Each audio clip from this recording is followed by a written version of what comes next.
beyond the mountains, through the Sahara, we bring all the sport news, live analysis, expert discussions on trending stories in politics, business, socio-economic, sports, and documentaries. So catch all your bits on the happenings around the globe. Stay focused on the fact today, only on ATN.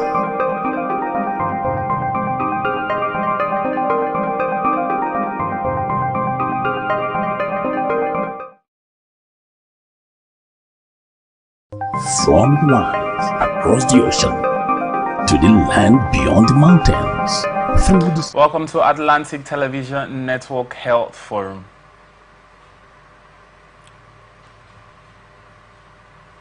Our topic today is something very important. We'll be talking about diabetes in young people on a rise, causes and prevention. Today with me I have a very special guest, but when we come back from the break I will introduce our guest to you, so please stay with us. We bring all the sport news, live analysis, expert discussions on trending stories in politics, business, socio-economic, sports, and documentaries. So catch all your bits on the happenings around the globe. Stay focused on the fact today, only on ATN.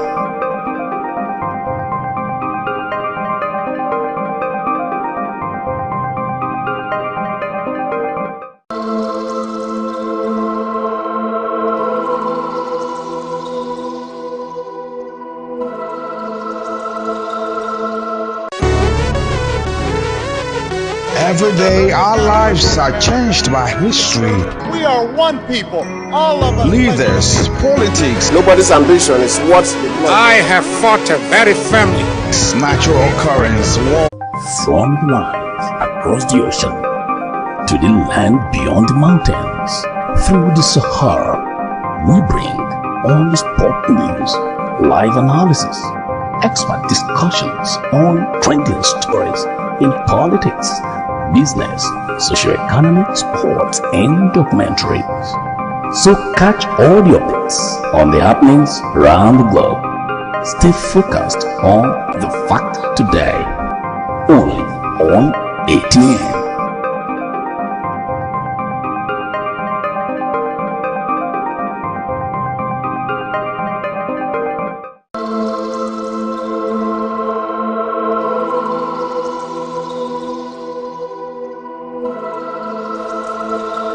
Welcome back. Like I said before we went on break, today we have a very special guest in the studio with us today. His name is Dr. Tudo Kogbara, who specializes in general practices. Thank you so much for joining us today, Shalasa. It's an honor to have you. So today we have something very important, something that has been very disturbing in the society, and we will be talking about diabetes, especially in young adults these days. What we have here is diabetes is a common condition that affects people of all ages. There are several forms of diabetes. Type 2 is the most common of them all. A combination of treatment strategies can help you manage the condition to live a healthy life and prevent complications.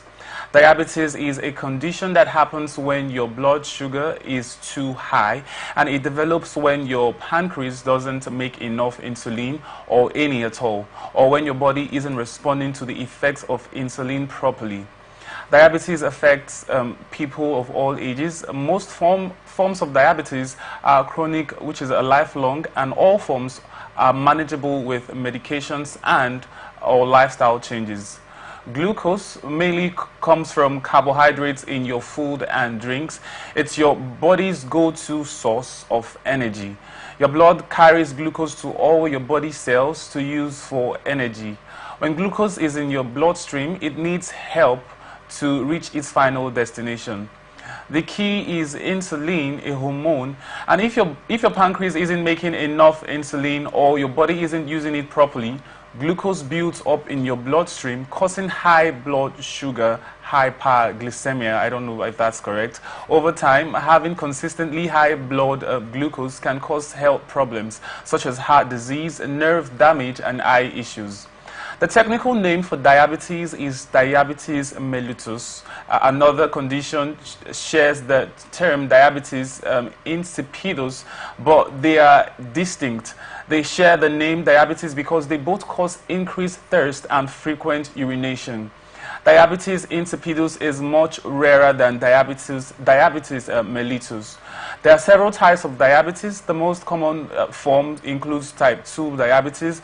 With this type, your body doesn't make enough insulin or your body cells does not respond normally to the insulin resistance. This is the most common type of diabetes, and it mainly affects adults, but children can as well have it. Pre-diabetes, this type is the stage before type 2 diabetes. Your blood glucose levels are higher than normal, but not high enough to be officially diagnosed with type 2 diabetes. Then we'll take the last one before we go on. Type 1 diabetes. This type is an autoimmune disease in which your immune system attacks and destroys insulin-producing cells in your pancreas for unknown reason. Up to 10% of people who have diabetes have type 1, and it is usually diagnosed in children and young adults, but it can develop at any age. So, Thank you, Nelka. So, diabetes basically is a chronic illness that happens when basically there's defect in metabolism of carbohydrates, proteins, and fats. And this defect results from inaction or no insulin action. Either there's enough insulin, but it's not acting, or no insulin is produced. So when this happens, a situation called hyperglycemia occurs, which is high level of sugar, because there's so much sugar in the blood, and those sugar is not able to get into the system, into the body. And because of this, all the whole complications that arises from that occur. So generally, this term diabetes mellitus is just excess sugar in the bloodstream, and those sugar in the bloodstream, they are not being utilized by the cells. They are just in the blood and they are not utilized by the cells. So basically that's diabetes. And so like we said, in the broad term, when it comes to the medical term, they always say it is a syndrome that is characterized by hyperglycemia, like we said before, elevated sugar in the bloodstream. Now hyperglycemia, and this leads to defect in metabolism of the basic 3 core elements that the body uses, which are carbohydrates, proteins, and fats. And so when you have hyperglycemia, excess sugar in the blood, 2 things is happening. You're eating, you're having nutrients in the blood, which is carbohydrate, but your cells are not able to have access to them because, like you said, the key needed to access it is not there. Insulin is not there to shift or filter this sugar into the cells so that cells could use. So they build up in the blood and they lead to complications. So basically that's what diabetes is all about. Okay, so let's take it from the angle of young adults these days. You know, back then or growing up, I used to believe that, or a lot of people, especially I think the audience can agree with that. Yeah. We used to think that diabetes occurs basically in aged people, like you know, the adults and all of that. But recently we've been seeing cases where very young people are beginning to have diabetes, and it's becoming in a very high range lately. Yeah, sure. What could be the cause of this? Yes, okay. So basically we have several forms of diabetes. From the World Health Organization, there are over 11 types. Wow. Over 11 types. But we have 2 basic types, which is the type 1, type 2. So if you want to add the gestational diabetes, this is diabetes that you see in married women. Sorry, not married women. Pregnant women, forgive me. Forgive me. You see them in pregnant women. But the basic ones we have is type 1 and type 2. And like you said, yeah, type 2 is more common. Okay. That's the basic one. Then we have the type 1. Now, initially, it was thought that type 1 is only seen in young adults initially, but that is no longer the case. Okay. Yes, we have more of type 2 than type 1, but these days we're even having young adults having type 2. And we're going to come to the causes. So basically, like we said, type 1 is an autoimmune disease. Autoimmune means self, immune. So the cells of the body are fighting itself. Okay.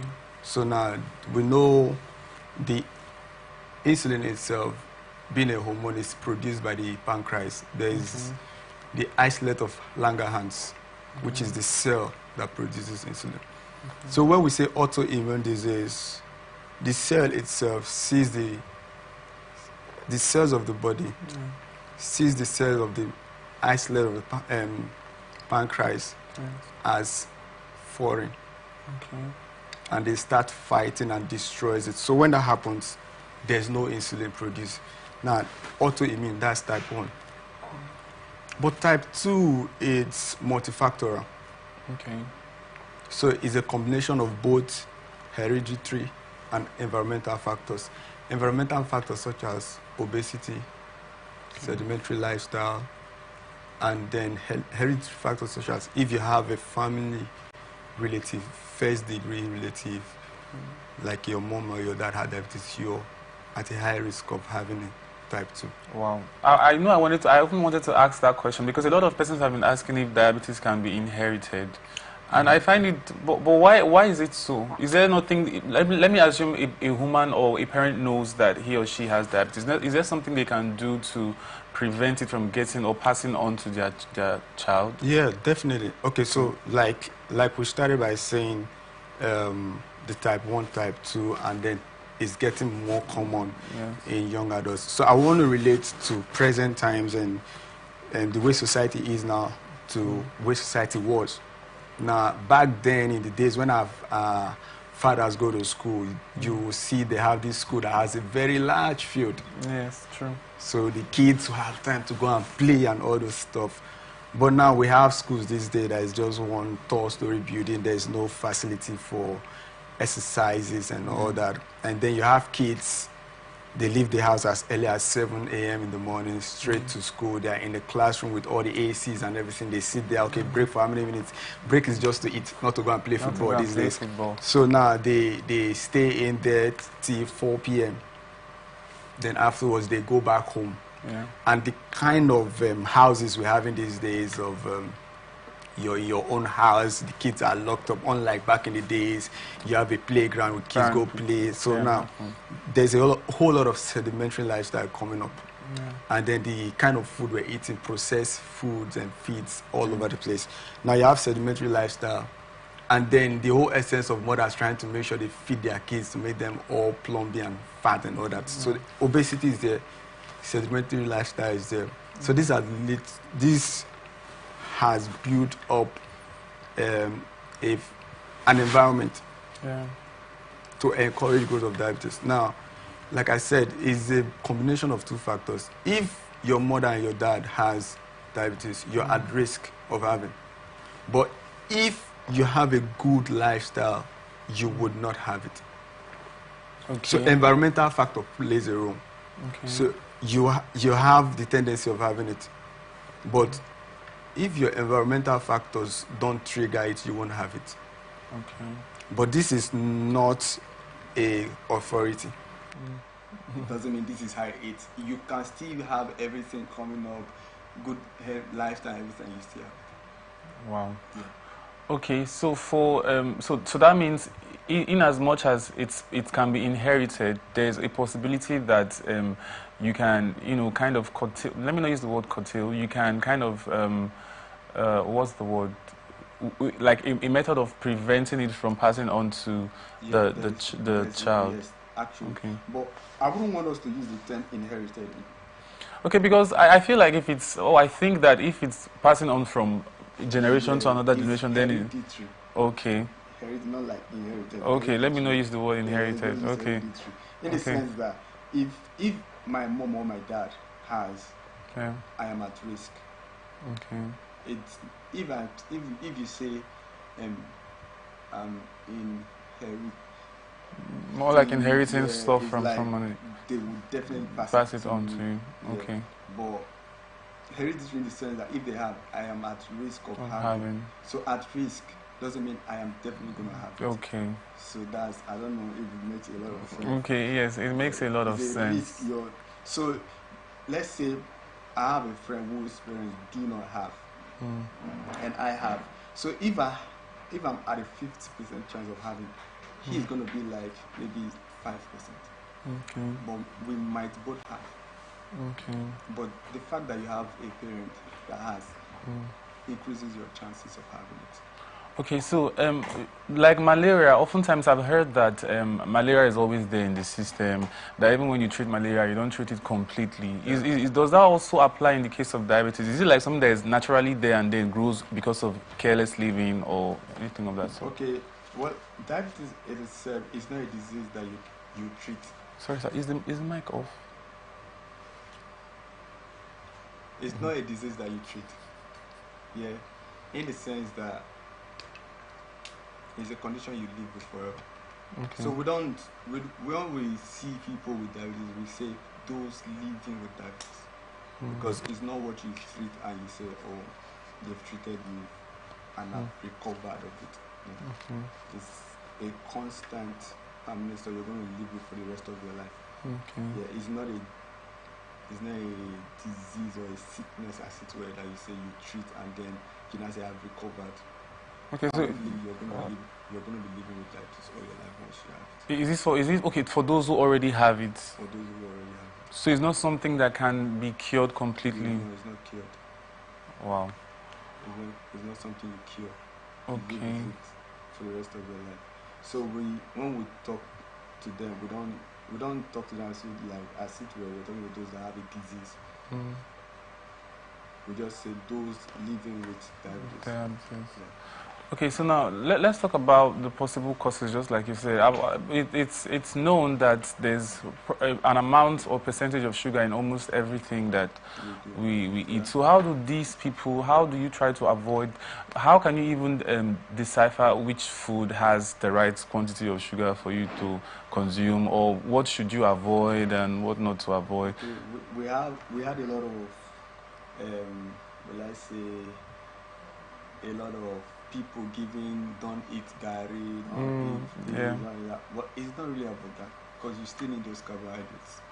Okay. You still have to eat the gari, you still have to eat the rice. But it's more about timing of your food and quantity. Okay. Timing of the quantity. Now, for those with type 1 diabetes, they do not have a pancreas using insulin. So you have to replace insulin. I don't have any insulin being produced, so I have to get insulin from outside. How is that done? They take it as an injection. Okay. But for those with type 2, yes, most of them, it could be a combination of either there is no insulin production or the body system is not responding to the insulin being produced. Now, for those people, apart from the lifestyle modifications, which both parties do, you have drugs they take. Those for type 1 do not necessarily need drugs. All they need is to just replace insulin. Except they do not respond, they could bring drugs. But those with type 2, apart from lifestyle modifications, you have to give them drugs. If they don't respond to drugs, you have to add insulin. 3 basic levels of treating them. But like I said, the word treatment is not like to cure, just to manage them.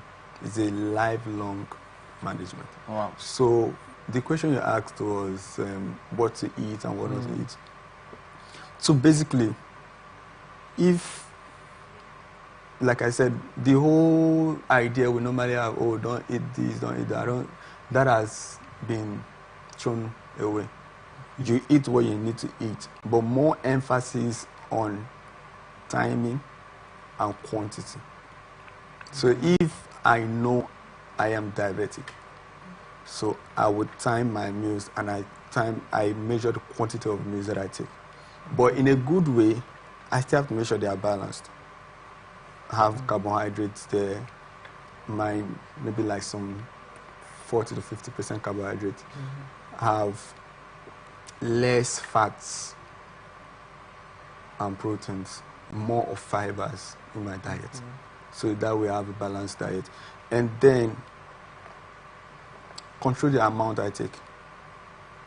So I won't have to go and take one full bowl of gari because I'm supposed to be eating gari. No. Control the amount of gari I take. And then I know I'm diabetic. Depending on the kind and the type of diabetes I'm having, I take my insulin together with my meals. Okay. I don't know if that makes sense. Yeah, that makes sense. You talked about timing. Time. So is it not like the normal waking up in the morning and having your? Is there an appointed time for people who are diabetic to have their breakfast, lunch, or dinner? No, not necessarily. So basically, timing in the sense that I eat 3 times a day. Okay. Now, if I'm dependent on insulin, I have to take my insulin just around when I'm eating. So we'll normally say you take your insulin 30 minutes before your meal. So if I'm diabetic, 30 minutes before my meal, I take my shot of insulin. But before I do, I check my sugar level to check if it's optimal. Now, we didn't talk about the normal levels we're supposed to have. Now, basically, the normal levels should be between 5 to 6. If you're having between 6.1 to 6.9, you're having the pre-diabetic state, which is what we talked about. Once you're having above 7, you're diabetic. So now, you're going to have to check your sugar level every morning. You take your insulins. 30 minutes after, you take your meal. So basically, it's just a lifelong management. It's not a death sentence. It's just lifelong management that you have to be doing every day. Yeah. Okay, so for the taking of insulin, like you mentioned, and then eating, the insulin. Okay, let me leave the idea of the insulin first. The timing of the food, just like you've already mentioned. You said they can just okay. Let's focus on the blood checking. Is this something that you do every morning? Like you must go and check it every morning. Is it something you can do by yourself? Yes, you do by yourself. You have your glucometer. Okay. You have a glucometer, and every morning you check. Every afternoon you check. Every night you check. As frequent as you can. Okay. You check to ensure that. Just to monitor. But apart from the one you do, there's what we call the HbA1c, which monitors your glucose control for the past 3 months. That one you have to go to the lab to do. You have to go to the lab to do. But basically, someone has been diagnosed to be having diabetes. That's what we're talking about now. So if you're already diabetic, you'd have to, firstly, you wake up in the morning, you check your sugar for that morning. And then if it's within normal range or it is deranged, depending. If it's within normal range, you still take your normal glucose shot for the day before you take your meal. Okay. But the reason why you have to do the normal checks and regular checks could be for any reason, for the fact that you're taking insulins, depending on the kind of insulin, there are different kinds of insulin too. That's another topic on its own.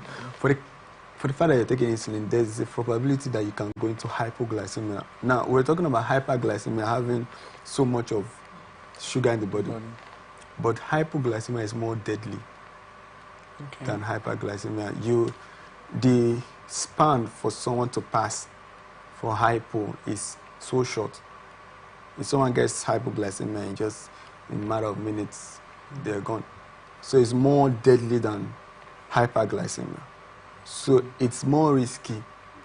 If you're taking insulins, it's needful for you to be monitoring your sugar. So you don't take much more than you should, or you don't eat as much as you should, and you've taken insulin. And what insulin does is to go into the system and mop the glucose, the excess sugars.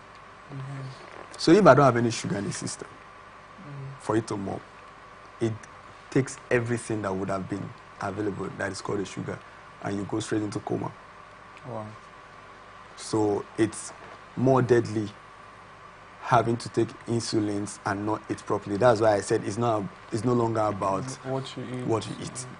It's more about timing of what you eat and the quantity and amount of what you eat. Okay, so this insulin, I don't know if you've mentioned it before, but what produces this insulin in the body? Like I said, it's produced in the pancreas. Okay. Isolate of Langerhans. Okay. Is a cell in the pancreas that produces the beta cells, actually, more specifically in the pancreas, produces this insulin in humans. But for those of type 1, there's an autoimmune destruction. That means that cell has been destroyed. No insulin is produced. For those of type 2, insulin is either is produced and the cells are not responding well to its production, or it's not produced in enough quantity for the cells to respond to. So in those kind of persons, firstly, the reasons why they might not respond positively, either they are obese or they have some comorbidities that doesn't let them respond positively. So for those kind of persons, lifestyle modification goes a long way. So like we were saying, why is there a rise of diabetes in the young? I just gave a very basic example. Sedimentary lifestyle is one basic cause of diabetes rising, especially type 2. Secondly is obesity. Now we're having a rise of obesity compared to when our forefathers were here and having to walk long distance, using of bikes, and now everybody's using cars and ACs and everything. So sedimentary lifestyle, obesity has caused an increase in type 2 diabetes. Now, from records, it's showing that the increase of type 1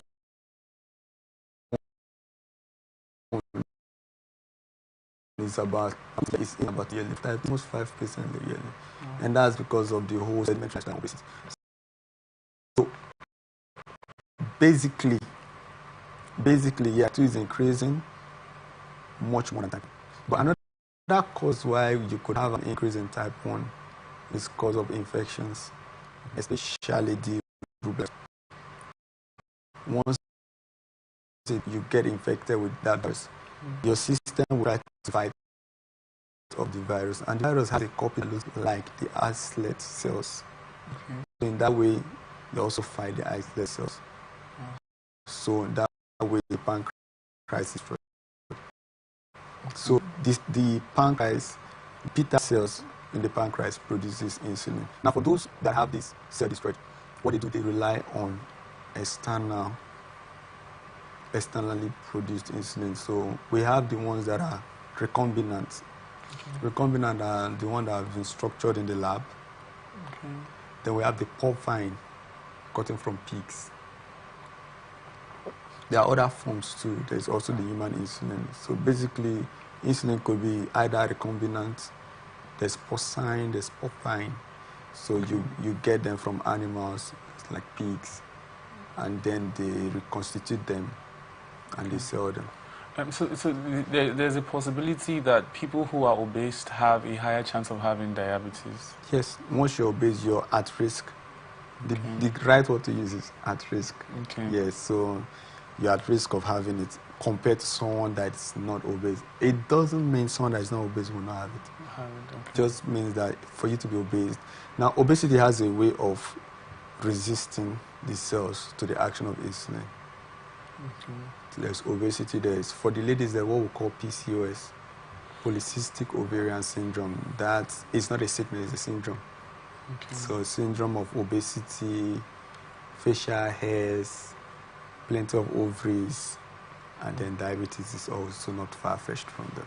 Okay, so for the next question is how can a young person tell he or she has diabetes? Like, are there symptoms like when you have malaria, you know that, okay, headache, cold and all of that? So if you see a young one that is urinating frequently, there is eating excessively,